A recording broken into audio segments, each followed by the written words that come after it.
Welcome to a new video from the Parts channel. Well, I'm going to make a short video, but that I find very interesting, answering a question that you have left me. A person who has problems with the engine of his car has a common system. It is talking about a BMW 320 diesel, but you can find this problem in any other engine that has a common rail system as well.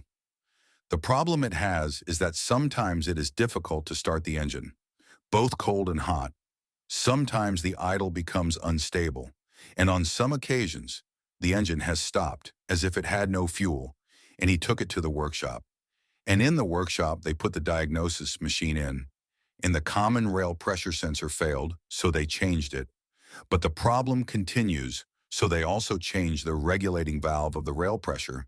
And after changing this, as the problem continued, they have checked that the fuel circuit was not dirty. And now they have told him that from the measurements of the diagnosis machine, it seems that it may be a problem with the high pressure pump because the values vary, and it could be due to wear of the pump, and ask, let's see if the problem can come from another part, because that pump costs a lot of money.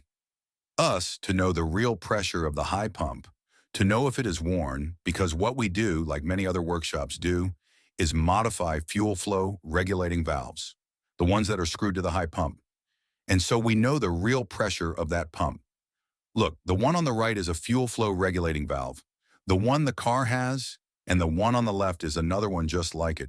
But what we have done has been to cut it, and so we know the real pressure that the high pump sends. We do this to save customers money. We have several different regulators because there are several types of regulator valves. This is what workshops should do to check the real pressure of the high pressure pump, and that it is not a problem with the flow regulating valve, which sometimes does not work at all well, and the high pressure pumps tend to be changed. Well, here I leave you this short video. If it has been useful to you, then don't forget to give a like and subscribe to the channel.